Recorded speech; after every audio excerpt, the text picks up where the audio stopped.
Уақыттың алғашқы ізі қарапайым шеберханаларда, қол еңбегінде, өз қолымен болашақты салған адамдарда. Техникалық және кәсіптік білім беру уақытпен бірге шыңдалып, тәжірибемен қалыптасқан жол. Қалыптасу жолы, сынақтан өту жолы, еңбекке деген құрмет жолы. Дәл осы жұмысшы мамандықтары өнеркәсіптің, құрылыстың, көлік пен энергетиканың, қызмет көрсету саласының негізін қалады. Осы еңбек қала мен елдің дамуына тірек болды. Тәуелсіздік жылдарымен бірге Алматы қаласында техникалық және кәсіптік білім беру жүйесі тұтастай жаңғырту кезеңіне қадам басты. Қала экономикасының өсуі, өнеркәсіп пен қызмет көрсету салаларының кеңеюі, білікті жұмысшы кадрларға деген жаңа сұраныс қалыптастырды. Осы кезеңнен бастап Алматы кадр даярлаудың, кәсіби білім берудің әрі стратегиялық орталығына айналды. Бүгін Алматыдағы техникалық және кәсіптік білім беру қарқынды дамып келе жатқан әрі тұрақты жүйе. Қалада 88 колледж жұмыс істейді. Оның 22-сі мемлекеттік, 66-сы жекеменшік. Бұл жүйеде 5626 педагог еңбек етеді. 2032-сі мемлекеттік, 3594-ті жекеменшік колледждерде. Ағымдағы оқу жылында Алматы колледждерінде 86818 студент білім алуда. Олардың 70428-і мемлекеттік білім беру тапсырысы бойынша тегін оқиды. Колледждер 131 мамандық және 220 біліктілік бойынша құрылыс, көлік, энергетика, қызмет көрсету, денсаулық сақтау, білім беру, экономика, байланыс және IT салаларында кадр даярлайды. 2025 жылы 25900 түлек оқуды аяқтап, олардың 94.4%-ы жұмыспен қамтылды. Бұл жай ғана оқу емес, бұл Алматының болашағына салынған инвестиция. 2025 жыл ерекше жыл болды. Қазақстан Республикасы президентінің бастамасымен ол жұмысшы мамандықтарының жылы деп жарияланды. Бұл еңбек адамына деген құрмет, кәсіби шеберлікті мойындау, жастарға берілген жаңа мүмкіндік. Алматы қаласында осы жыл аясында 80-нен астам іс-шара ұйымдастырылды. Оның ішінде 7 халықаралық, 7 республикалық, 70-тен астам қалалық деңгейдегі жобалар өтті. Болашақ маман тәжірибеде қалыптасады. Бүгінде Алматы қаласында 52 колледжде 22067 студент дуальды оқыту жүйесі бойынша білім алуда. Колледждер 770 кәсіпорынмен бірлесіп, 71 мамандық бойынша өндірістік тәжірибе ұйымдастырды. Дуальды оқытумен қамту үлесі 43.7%. Бұл студенттің оқу барысында нақты өндірістік ортаға бейімделуіне, ал жұмыс берушінің дайын маман алуына мүмкіндік беретін тиімді модель. Жұмысшы мамандықтарының жылы ертеңге жасалған нақты әрі стратегиялық қадам болды. 2025 жылы Алматы қаласының жаңа мамандықтар мен құзыреттер атласы әзірленіп, еңбек нарығының алдағы 10 жылға деген сұранысы айқындалды. WorldSkills қозғалысы жылдың басты бағыттарының біріне айналды. WorldSkills Алматы 2025 аймақтық чемпионатында 53 құзыреттілік бойынша 350 жас маман бақ сынады. Бағалауға 400-ден астам өндірістік сарапшы тартылды. Чемпионат алғаш рет Атакент павильонында республикалық форматта өтті. 44 қатысушы ұлттық чемпионатқа жолдама алды. WorldSkills Қазақстан 2025 ұлттық чемпионатында Алматы құрамасы 5 алтын, 5 күміс, 3 қола медаль және 19 медальон иеленіп, жалпы командалық есепте бірінші орынға шықты. Бұл жүйелі дайындықтың, сарапшы еңбегінің және қатысушылардың жоғары құзыреттілігінің нәтижесі. WorldSkills қозғалысы кәсіби шеберліктің тек қалалық немесе ұлттық емес, халықаралық деңгейде де бағаланатын жүйе екенін көрсетті. 2025 жылы Данияда өткен EuroSkills чемпионатында еліміздің намысын Алматы құрылыс техникалық колледжі, Алматы автомобиль және сән индустриясы колледжі және әділет колледжінің студенттері абыроймен қорғады. Бұл Алматылық колледждерде жүргізіліп жатқан кәсіби даярлықтың әлемдік стандарттарға толық сәйкес екенінің айқын дәлелі. Алматы қаласының техникалық және кәсіптік білім беру жүйесінде халықаралық ынтымақтастық басым бағыттарының біріне айналды. 2025 жылы Алматы колледждерінің 132 педагогі ақш, Қытай, Сингапур және Малайзия елдерінде халықаралық тағылымдамалардан өтіп, кәсіби тәжірибесін жетілдірді. Халықаралық тәжірибе алмасудың нәтижесінде Қазақстан Республикасы Оқу-ағарту министрлігі ұйымдастырған 8 салалық кәсіби шеберлік конкурсының 7 бағыты бойынша Алматы қаласы колледждерінің педагогтері жоғары нәтижелерге қол жеткізді. Сонымен қатар, WorldSkills чемпионаттары аясында биыл 8 педагог республикалық деңгейде бас сарапшы болып тағайындалды. Ал 2025 жылы 4 педагог WorldSkills International халықаралық сарапшысы лауазымына ие болды. Академиялық ұтқырлық аясында 6 колледждің 110 студенті Қытай Халық Республикасында өндірістік тәжірибеден өтіп, кәсіби дағдыларын шыңдап, Алматы колледждері Чунсин және Чжэцзян қалаларындағы оқу орындарымен тұрақты әріптестік байланыс орнатты. 2025 жылғы қаңтар айында Алматы электромеханика колледжінің 16 студенті Германияның халықаралық компанияларында 45 күндік тағылымдамадан өтті. Әр студент 1 миллион 200 мың теңге көлемінде шәкіртақы алып, тағылымдама қорытындысы бойынша 14 студент 2025 жылдың қыркүйегінен бастап Германия кәсіпорындарында жұмысқа шақырту сертификаттарын алды. Бұл алматылық колледждерде дайындалатын мамандардың халықаралық еңбек нарығындағы бәсекеге қабілетті екенінің нақты дәлелі. 2025 жылы мемлекет колледждердің жөнделуіне 2,4 миллиард теңге бөлінді. 6 колледж заманауи құрал жабдықтармен жабдықталып, оған 170 миллион теңге бағытталды. 16 құзыреттілік орталығы жұмыс істейді. Жыл соңына дейін тағы 2 орталық ашу жоспарлануда.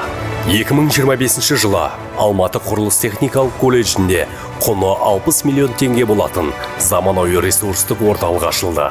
Бұл орталық студенттердің тәжірибелік дағдыларын әлемдік стандарттар деңгейінде қалыптастыруға мүмкіндік береді. Алматы телекоммуникация және машина жасау колледжінің жаңа оқу ғимараты пайдалануға берілді. Жаңа ғимараттың оқу қуаттылығы 1050 орын, жатақханасы 120 орын. Бұл нысан студенттерге заманауи, қолайлы оқу ордасын ұсынып, қаланың техникалық және кәсіптік білім беру инфрақұрылымын едәуір нығайтты. Нөмірі 2 Алматы гуманитарлық педагогикалық колледжінде де ғимаратты кеңейту жұмыстары жүргізілуде. Бұл қосымша 300 оқу орнын ашуға мүмкіндік береді. Құрылыс жұмыстарын ағымдағы жылдың соңына дейін аяқтау көзделген. Бұл жобалардың барлығы Алматы қаласында заманауи, қолжетімді және бәсекеге қабілетті кәсіптік білім беру ортасын қалыптастыруға бағытталған нақты қадамдар. Жұмысшы мамандықтарының қоғамдағы беделін арттыру мақсатында Алматы қаласында кең ауқымда ақпараттық науқан жүргізілді. Ақпараттық қолдау дәстүрлі бұқаралық ақпарат құралдарында, цифрлық медианы да қамтыды. Бұл ақпараттық жұмыс еңбек адамның қоғамдағы мәртебесін арттырып, жұмысшы мамандықтарына деген құрметті күшейтті. Ең бастысы, қоғамның техникалық және кәсіптік білімге деген көзқарасын нығайтып, жастардың саналы кәсіби таңдау жасауына ықпал етті. Жұмысшы мамандықтарының жылы ең басты ақиқатты айқындады. Еңбек елді ұстап тұрған күш, кәсіп ертеңге бастар жол, ал білім дамудың мәңгі тірегі. Алматы еңбекпен өрлеген қала, Алматы шеберлікпен шыңдалған қала, Алматы болашағын өзі қалыптастыратын қала.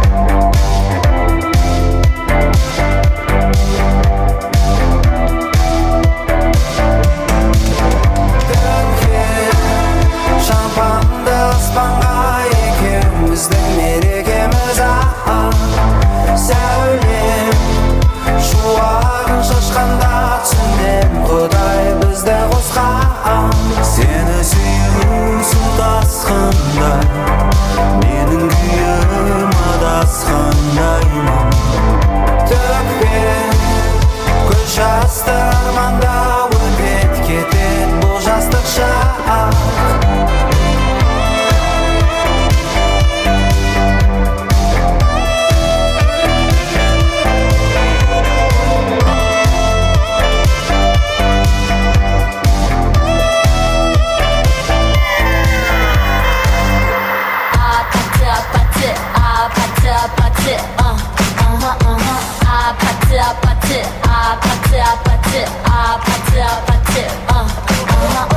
Don't you want me like I want you, baby? Don't you need me like I need you now? Sleep tomorrow, but tonight go crazy.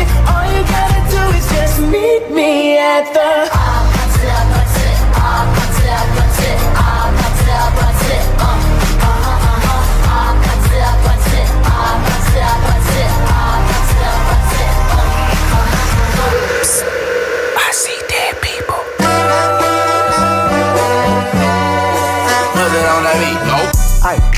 Monster on the beat, ho, Debo, any rap nigga, he a free throw. Man damn, call her Amber Lambs, tell him breathe, bro. Nail a nigga to the cross, he walk around like Tizo. What's up? Wop, wop, wop, wop, that fuck him up. Wop, wop, wop, wop, wop, I'ma do my stuff. Why you trolling like a bitch, ain't you tired? Tryna strike a chord, and it's probably A minor.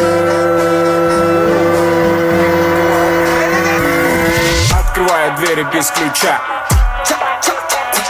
Налетели как саранча. Стал богаче, даже богача. Раскидался как Джеки Чан. Мне нашептала пташка, что я крутой агашка. Меня просят на махар, ведь пахну как Айдахар. Меня зовут Бекзат, но все зовут меня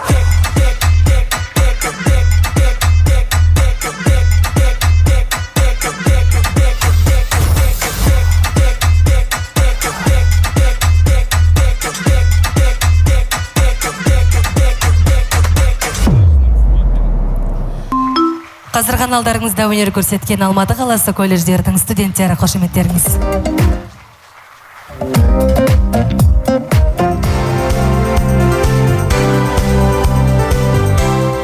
Қайырлы күн, құрметті қонақтар, ардақты ұстаздар.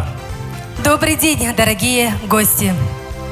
Бүгін біз ел дамуының берік тірегіне айналған техникалық және кәсіптік білім беру ұйымдарын дәріптейтін, жұмысшы мамандықтар жылы атқарылған жұмыстардың нәтижесімен бөлісетін салтанатты іс-шарада бас қосып отырмыз. Бүгінгі күн еңбекті ардақтап, білімді дәріптейтін, шәкірттің шеберлігін, ұстаздың еңбегін ұлықтайтын күн. Этот день – праздник благодарности и уважения к системе технического и профессионального образования, которые формируют опору экономики страны и готовят востребованных рынком труда специалистов. Поздравляем вас с сегодняшним торжественным мероприятием. Мемлекет басшысы Қасым-Жомарт Тоқаев жолдауында елге жаңа кәсіби кадрлар қажет. Техникалық және кәсіптік білім экономиканың тірегі деп атап өтуде маңызды қадам. Индустриялық инновациялық даму, цифрлық Қазақстан, жасыл экономика, осы бағдарламалардың барлығы кәсіптік білімді жастардың қолымен жүзеге асады. На сегодняшний день Алматы является ведущим центром технического и профессионального образования в стране. Выпускники алматинских колледжей зарекомендовали себя как конкурентоспособные специалисты не только в Казахстане, но и за его пределами.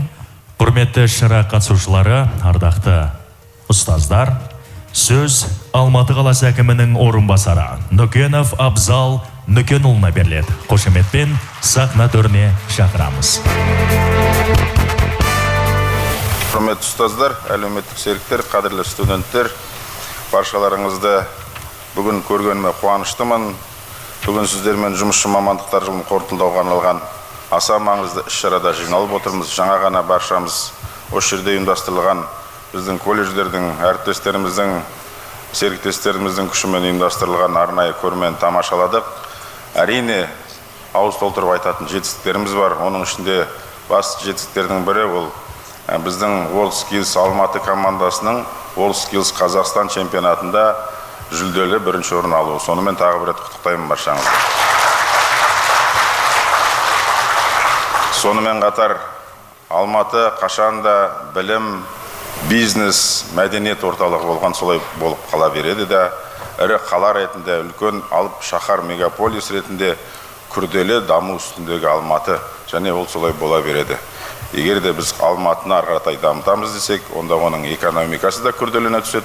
Соған сәйкес біз экономиканың қажеттерін қамтамасыз ететін тиісті мамандарды дайындай білуіміз керек. Осы бағытта колледждер желісінің атқаратын орны ереше, орасан зор. Мамандарды біз жан-жақты қамти білуіміз керек. Олардың жаңа мамандық түрлерін аша білуіміз керек.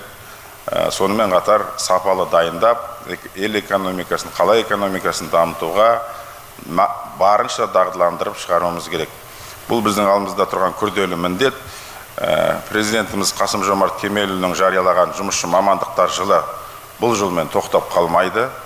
Бұл тек үлкен бір жолдың тағы бір үлкен белесі деп айтса дұрыс шығар. Себебі биылдың өзінде біз жаңағы осында бейне баянда көрсетілген жетістіктерімізге бірге бір қатар нақты жүйелі жоспарларымызды құрып алдық. Ол да бұл жылдың бізге көмегі болды. Себебі жұмысшы мамандықтар жылы деген жай ғана лозунг емес, бұл нақты жүйелі шаралардың, жүйелі кәдімгі кешенді үлкен жұмыстың жолы деп айтсақ дұрыс. Сондықтан да өткенде біз колледждармен осында келіскендей, келесі жылдан бастап колледждар мен бизнес серіктерінің арасындағы жүйелі жұмысты бастаймыз. Тағы бір жоба бар.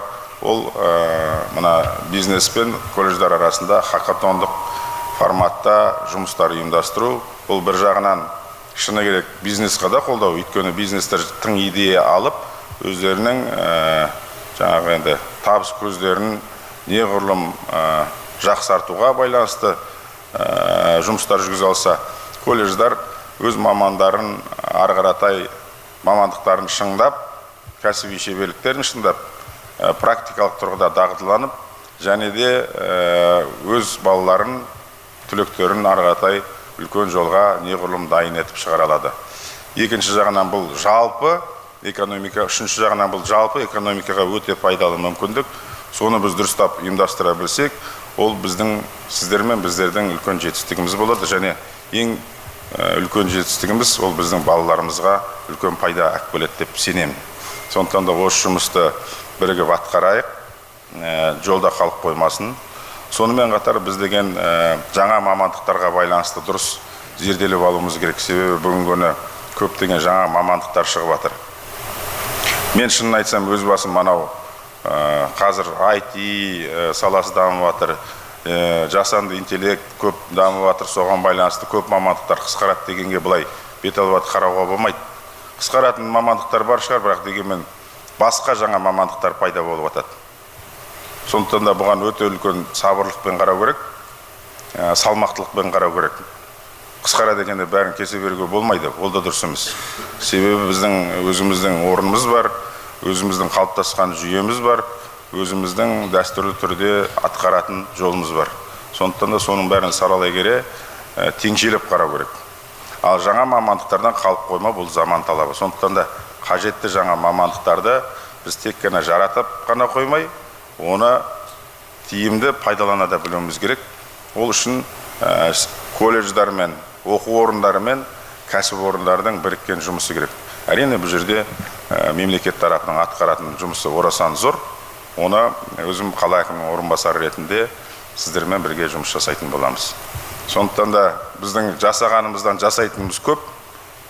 Жұмысшы мамандықтар жылын қорытындылайық, бірақ ары қаратай жұмыс жоспарымызды құрып, жүйелі жұмыс жасауды ұмытпайық. Сол жолда сіздермен біздерге табыс тілеймін. Рахмет. Құрметті Абзал Нүкенұлы, сахнада қалуыңызды өтініп сұраймыз.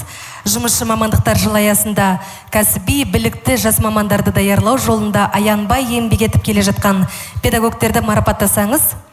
сахнаның ортасына келуіңізді өтінеміз. Олай болса, алғашқы марапат иесі Түлендиева Таңшолпан Айдархан қызы, Алматы көпсалалы колледж оқу шебері, арнайы пәндер оқытушысы. Капасова Алма Ауелбековна, номер 1, Алматы қазақ гуманитарлық педагогикалық колледжі, орыс тілі мен әдебиеті пәндері оқытушысы.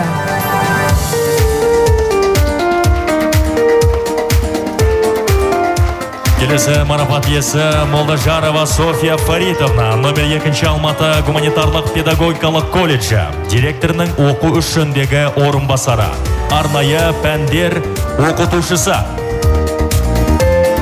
Косерова Нагашкуль Макеновна, Алматы политехник колледжі, арнайы пәндер оқытушысы.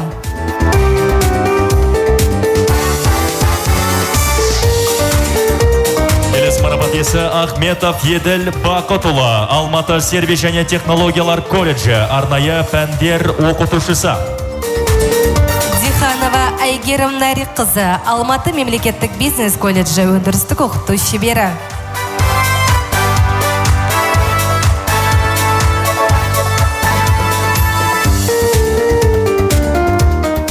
Келесі марапат иесі Пивоварова Светлана Владимировна, Алматы жолаушылар көлігі және технологиялар колледжі, арнайы пәндер оқытушысы.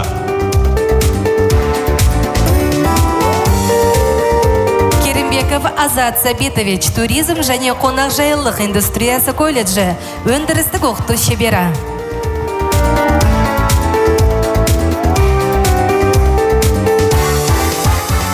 Валиева Зухра Худжаевна, Алматы құрылыс техникалық колледжі, дене шынықтыру пәннің оқытушысы. Қуат Аян Қуатұлы, Алматы телекоммуникация және машина колледжі, өндірістік оқыту шебері. Құрметті Абзал Нүкенұлы, келесі кезекте колледждермен ұзақ уақыттан бері бірлесе жұмыс жасап, естелікке жалпы сурет болсын.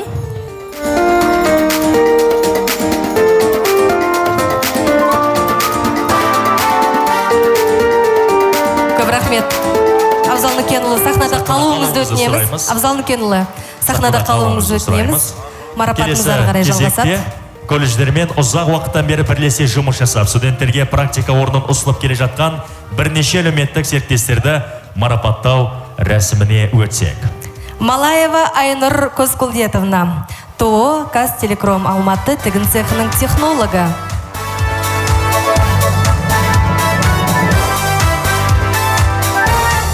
Сукурова Лия Булатовна, жобалар менеджері, жауапкершілігі шектеулі серіктестігінің САП Қазақстан.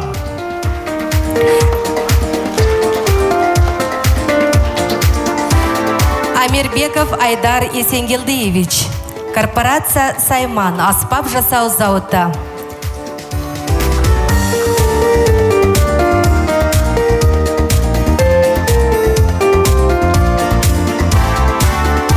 Тельманов Мирбек Алиевич, Тельманов тәлімгер шебері.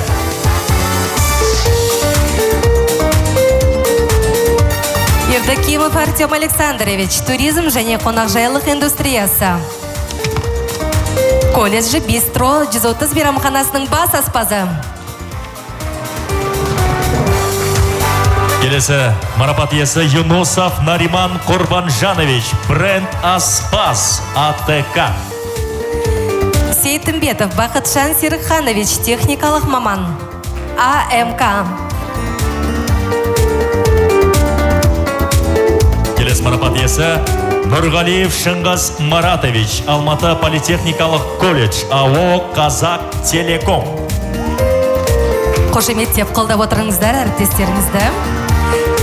Берліғалиев Талғаты Мұхтарылы, Алматы энергетика және электронды технологиялар колледжі, техникалық коммерциялық маманы.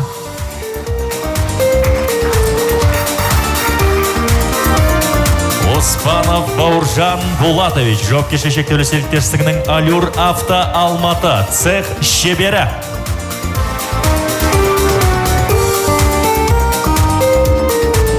Естелікке жалпы сурет болсын. Қошеметтеп қойыңыздар, марапаттарыңыз құтты болсын, құрметті қонақтар. Біз ары қарай марапатымызды жалғастырамыз. Абзал Нүкенұлы, сахнада қалуыңызды өтініп сұраймыз. Тағы да бізде марапаттар бар. Әрине сіздің рұқсатыңызбен биыл Алматы қаласы үшін ерекше тарихи жыл болды. Өйткені мегаполисіміз республикалық WorldSkills Қазақстан чемпионатында командалық бірінші орынды иеленді. Олай болса, жеңімпаз студенттерді қала әкімдігінің ақшалай сертификаттарымен және медальдарымен марапаттасаңыз. Алматинский колледж телекоммуникации машиностроения. Борисов Андрей Дмитриевич. Бронза по компетенции инфраструктура сетей ИКТ.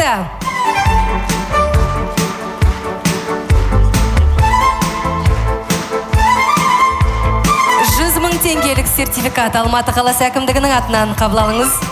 Келесі марапат иесі Алматинский колледж пассажирского транспорта технологии. Бабоев Илья Александрович. Бронза по компетенции резервные работы на станках с ЧПУ. Сондай-ақ арнайы 100 000 теңгелік ақшалай сыйлық. Алматинский колледж пассажирского транспорта и технологий. Турсынбай Санжар Гайбжанұлы. Бронза по компетенции IT-решения для бизнеса.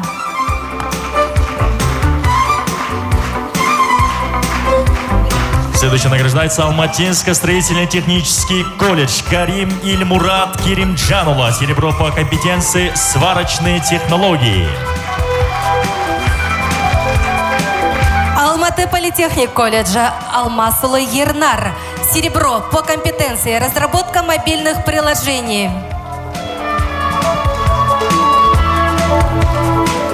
Галимов Джалил Равилевич. Серебро по компетенции веб-технологии. Жүзелі мың теңгелік ақшалай сыйлық. Күміс медаль егерлеріне. Алматинский многопрофильный колледж. Серхан Абылай Бахытжанұлы. Серебро по компетенции обслуживания холодильной и вентиляционной техники.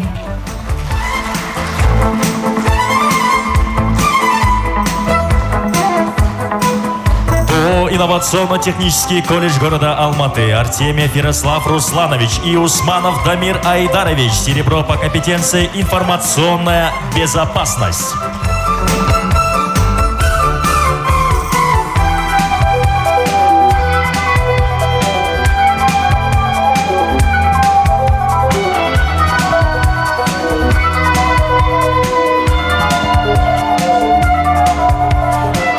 Ельдос Аделюлы. Золото по компетенции сухое строительство и штукатурные работы. Алматинский строительно-технический колледж. Сондай-ақ арнайы 200 000 теңгелік сыйақы. Келесі марапат иесі Рабинюшкин Даниил Алексеевич. Золото по компетенции 3D моделирования компьютерных игр. Касым Жаслан Талгатұлы. Золото по компетенции видеомонтаж.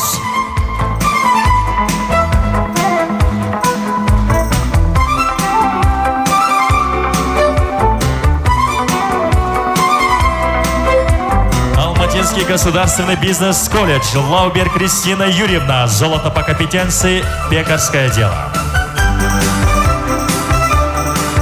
Алматинский гуманитарно-педагогический колледж номер 2. Солдатова Арианна Анатольевна. Золото по компетенции дошкольное воспитание.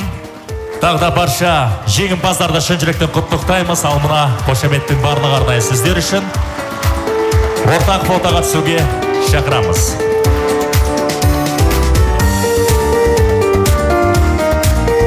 Тағы да құтты болсын дейміз. Еще раз поздравляем. Давайте сделаем общее фото.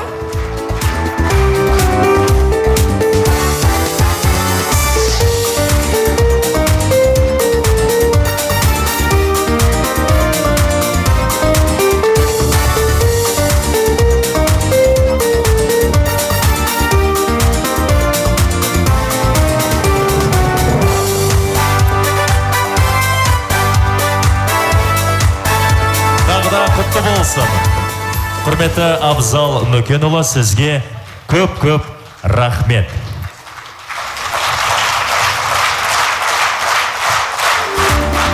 Рахмет.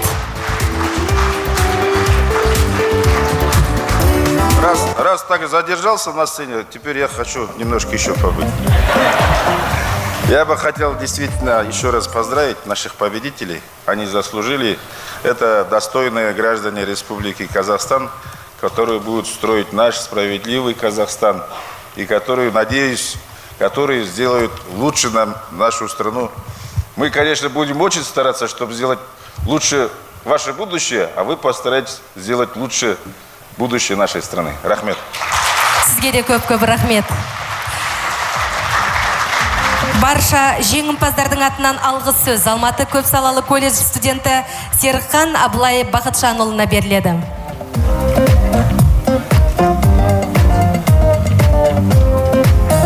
Мен Серікхан Абылай, тоңазытқыш және ауа баптау техникасына қызмет көрсету құзыреті бойынша WorldSkills Қазақстан чемпионатының жүлдегерімін. Бұл жетістік ұзақ еңбектің, табандылықтың және сапалы кәсіби техникалық білімнің нәтижесі. Біз тек теориялық білім алып қана қоймай, сапалы техникалық білім алып, соның арқасында осындай нәтижелерге жетіп жатырмыз. Біздің кәсіби өсуімізге жан-жақты қолдау көрсеткен Алматы қаласының әкімдігі мен білім беру басқармасына алғысымызды білдіреміз. Көп рахмет. Барша жеңімпаздарға өзіміздің шексіз алғысымызды білдіреміз. Марапаттарыңыз құтты болсын деп, орындарыңызға жайғасуларыңызды сұраймыз.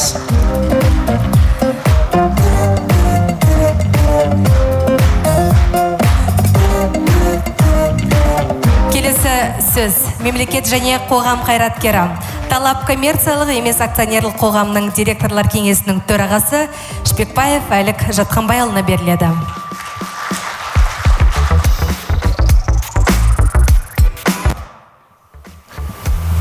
Қайырлы күн, құрметті форумға қатысушылар және шақырылған қонақтар. Сіздерді шын жүректен бүгінгі шарамен құттықтаймын. Енді республиканың көлемінде бәрі өтті дегендей, соның өзінде де жерде қорытындысын сіздер Алматы қалалықта жасап жатсыңыздар. Енді деңгейі де шараның да өзі өте жоғары деп мен оны санаймын, ең біріншіден. Енді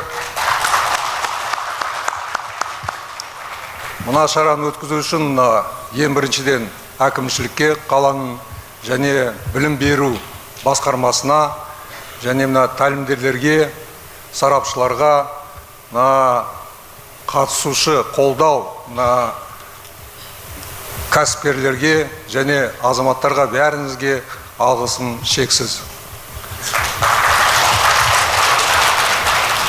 Бүгінгі форум еңбекті құрметтеу, қадірлеу және кәсіби шеберлікті дегендей дәріптеу, ұлықтау деп атауға болады. Оның бәрін біз қазір осы жерде көріп жатырмыз. Енді салыстырма ретінде айтсақ, республиканың чемпионатында ақшалай қазір марапаттау дегенде 2 есе 3 есе көп деп айтуға болады. Ол бәрі жерде кәсіпкерліктен және әкімшіліктің қолдауына деп. Сондықтан мен сіздерді осындай мынандай қуанышпен, мынандай үлкен марапаттаумен шын жүректен тағы да құттықтағым келеді. Бай болу үшін дейді, кәсіп керек дейді. Кәсіп ол нәсіп дейді ғой. Сондықтан мен ойымша тек қана қазір мамандыққа сіздерді үйретіп жатыр мына жерде, колледждарда. Нарықты экономиканың иісін не де болса да ертең қалай бай болуға, соған да үлкен көңіл бөлуге керек деп мен санаймын. Мен енді 2-3 айдай осы жерде қазір мынандай құрамды басқарған кейін бірнеше колледждарда болдым. Астана, Алматы, Атырау облысында. Соның өзінде де бір кедергілері бар. Мемлекеттік өкіметтің қаулы жоқ дегендей. Но неде Атырауда бір түпкірінде дегендей, со бір энергетика колледжінің ішінде не де болса да антимонополиямен келісіп, кәсібін бастап 10%-ын не де болса да тапқан бизнестермен сол несіне колледжға салып жатыр. Мен ойымша мүмкіндіктер бар. Қазіргі Алматыда, Астанада дегендей сіздер басқаларға қарағанда негеде дамуларыңыз өте жоғары деп. Сондықтан сол жағынан сіздерге тағы да естеріңізге салып, Алматы, Астана емес, сол Атырауда бір түпкірде бір директордың колледжі сондай не болса да мынаны антимонопольмен келісіп, басқа рұқсаттарын бәрін алып, не болса да нарықтық экономиканың кәсібімен айланып жатыр. Өздеріне де пайдасын тауып жатыр. Және сол марапаттау мына оқып жатқан, соны істеген студенттерге. Сондықтан мен ойымша ендігі жылы қазірінде Абзал Нүкеновичпен тағы да келісіп, менді қолдауы өте үлкен. Сондықтан ендігі жылына қорытындысын тағы да қарап, колледждардың содан кейін ұсыныстарын беруі керек. Әлі де сұрақтар ояқта көп. Мына жатақханалары да жетіспей жатыр. Және жатақханалар болған, жатақханалардан айырылып қалған жағдайлар да бар дегенде, соның бәрін не де болса да қайтаруы керек. Әлі де мына жаңа мамандар, қазір мына инфрақұрылымдылық дегендей, роботизация, жасанды интеллект дегендей, асығуға керек жоқ, но соның өзінде де қазір осы 10 жылдың ішінде сарапшылардың мына болжауымен көп мына мамандар ертең болмайды дегендей сондай бар. Мына фастфуд дегендей 90%, одан да басқалары мына сервисті дегендей, олар да ертеңге кететін мүмкіндіктер бар. Сондықтан бүгін қазір басқа мамандарды, қалай оларды бүгін қазір ойлануға керек, не істеуге керек дегендей. Сондықтан мен ойымша тағы да мүмкіндіктер бар, оның бәрін талқылауға және осындай бір дұрыс шешім қабылдауға. Сондықтан міне бүгінгі мына қорытындысы дегендей марапаттау, ол ең біріншіден әкімнің орынбасарларын қолдауы. Сондықтан шын жүректен тағы да сіздерге рахметімді айтқым келеді. Мына келе жатқан жаңа жыл, бәріміз оны сезініп отырмыз, Алматы қалада жүрген кезде. Сондықтан мына ескі жыл ескерткісін, жаңа жыл бәрімізді жарылқасын. Ел аман, жұрт тыныш, аспанымыз ашық болсын. Рахмет. Құрметті Олег Жатқанбайұлы, сахнада қалуыңызды сұраймыз. Әрине сіздің рұқсатыңызбен мектеп, колледж директорларын марапаттауға рұқсат етіңіз. Сонымен алғашқы марапатталатын Ахметов Бектұрған Султанғалиевич, Алматы құрылыс техникалық колледжі, Алматинский строительно-технический колледж. Бейсетбаев Асылхан Қосылханович, Алматы көп салалы колледждің директоры.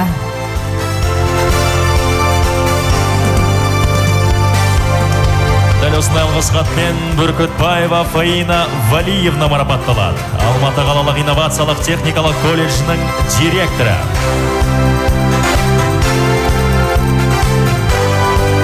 Жунисалиев Жанболат Сманович, Алматы сәні және қызмет көрсету саласы колледжінің директоры.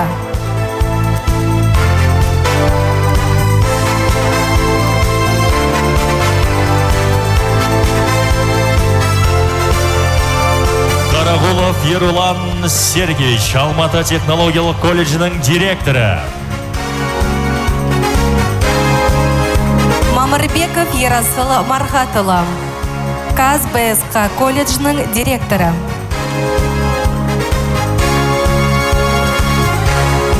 Мирманова Алия Мухановна марапатталады. Әділет колледжінің директоры.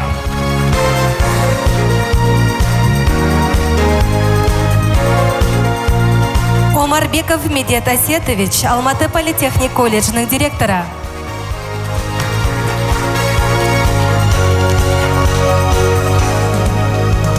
Рузденова Аднайла Бексаутовна, Республикалық жоғары медициналық колледжінің директоры.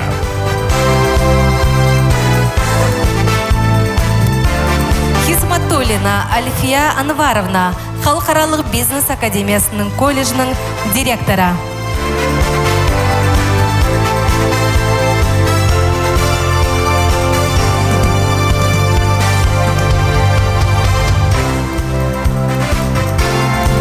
Марапаттарыңыз құтты болсын, қошеметтеп қолдап қойыңыздар. Олай болса, баршаларыңызды ортақ суретке түсуге шақырамыз. Ал сіздерден бір ыстық ықылас болсын. Ардақты ұстаздар, құрметті қонақтар. Марапаттарыңыз, алғыс хаттарыңыз тағы да құтты болсын дейміз.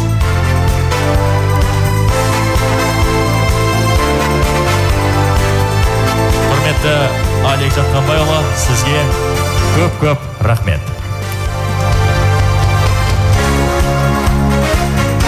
Қошеметпен ыстық ілтипатпен шығарып салайық. Колледж директорларын марапаттарыңыз құтты болсын.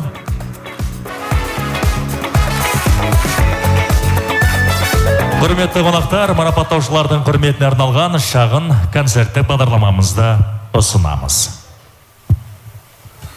Сахнада халықаралық байқаулардың лауреаты, әнші Ләлә Бақтнұрқызы. Қошеметтеріңіз.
Қазақстанның еңбек сіңірген қайраткері, құрмет орденінің кавалері, қарсы алыңыздар Игорь Благодарный.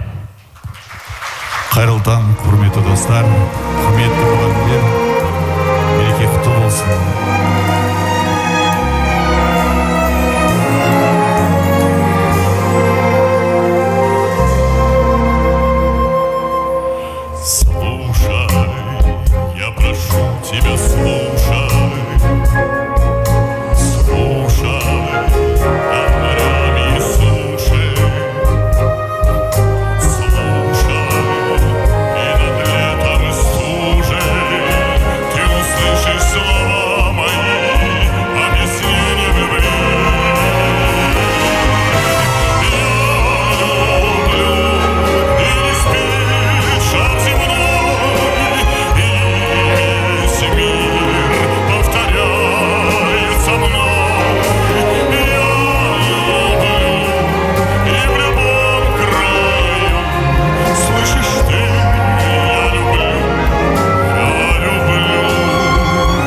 көп рахмет достар. Келе жатқан жаңа жыл құтты болсын.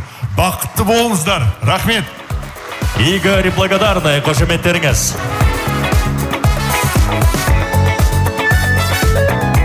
Сахнада республикалық халықаралық байқаулардың жеңімпазы Әйгерім Битанова.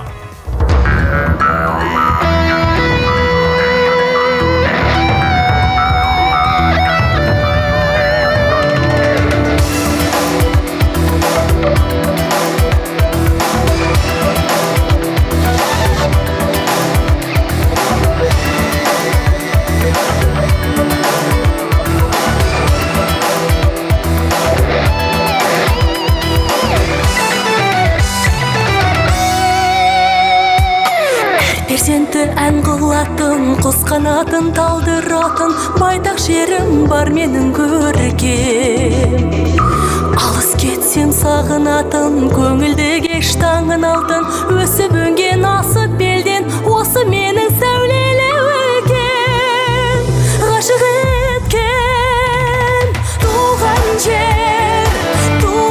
жер, жүрегім сен, қымбатым сен. Bir men үшін жұмақсың сен менің мақтаным туған жер.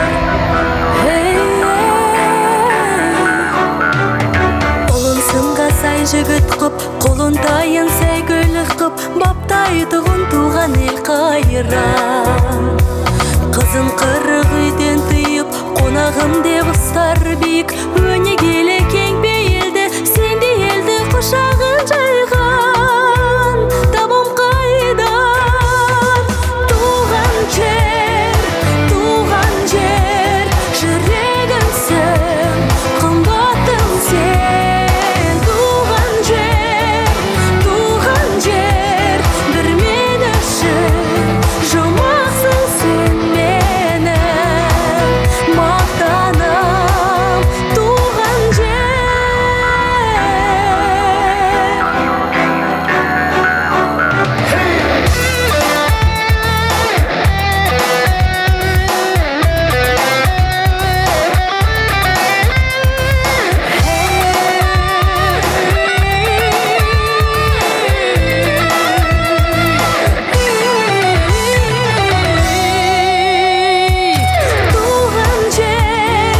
Туған жер, жүрегімсің, қымбатым сен. Туған жер, бір мен үшін жұмақсың сен менің мақтаным. Туған жер, жүрегімсің, қымбатым сен. Туған жер, бір мен үшін жұмақсың сен менің мақтаным туған жер.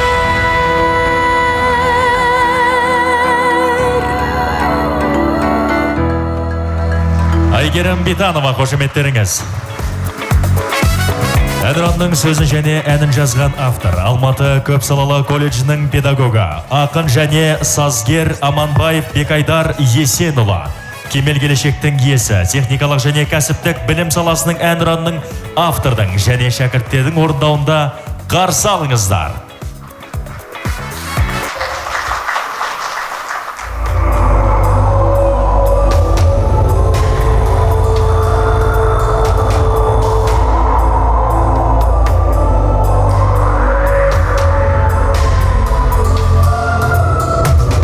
Техникалық заманда бүгін керек жасқа тәжірибе білім, жұмысшы мамандықтар ең шыңы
келешегім кемелден, заман ықтал, адамдыққа қосылып адалдық бар, ел ғам үшін аянбай тер төгетін, жасай берсін жұмысшы мамандықтар.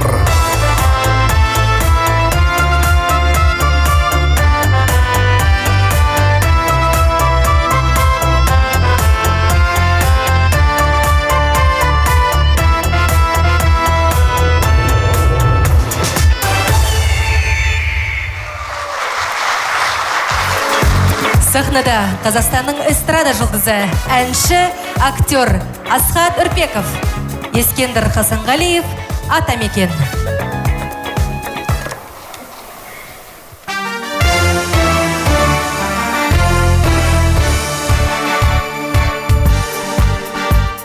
Жасыл жайлау, түк өлем, көкілем, көкілемде көп аунаймын, көп күлем.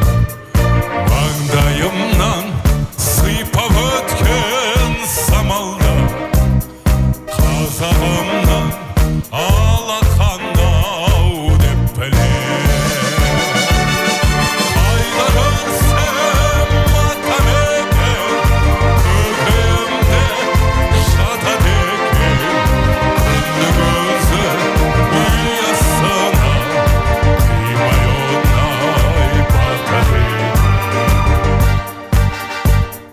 Жасыл жайлау, түкті өлем, көкілем, көкілемде көп аунаймын, көп күлем. Асқар тауы аспанымен таласқан, қазағымның мәртебесі ау деп білем. Қайда көрсем Атамекен, көкемде жатады екен. Күнді көзі ұясына, қимай оңай батады екен. Қазағым жасасын ағайын ешқашанда, қазағымыздың азаматтары жасасын.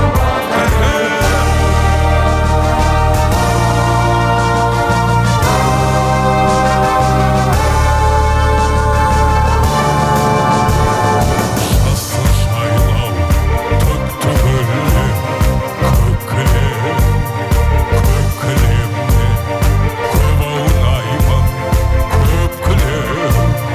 Күннің нұры, айдың аппақ сәулесі, қазағымның махаббат ау деп білем. Қайда көрсем Атамекен, көкемде жатады екен.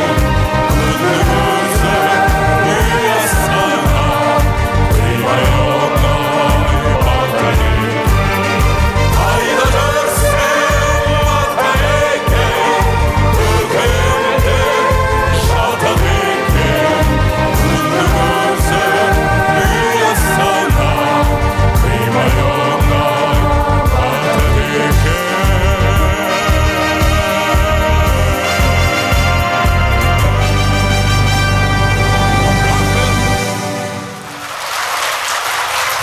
Алдарыңызда өнер көрсеткен Асхат Үрпеков. Құрметті ұстаздар, құрметті қонақтар, алдағы күндеріңізге сәттілік тілейміз. Біз сіздерге сенеміз, себебі сіздер өз істеріңіздің нағыз кәсіби шеберлерсіздер. До новых встреч, аман, сау болыңыздар. Жақсы күндерде жолыққанша.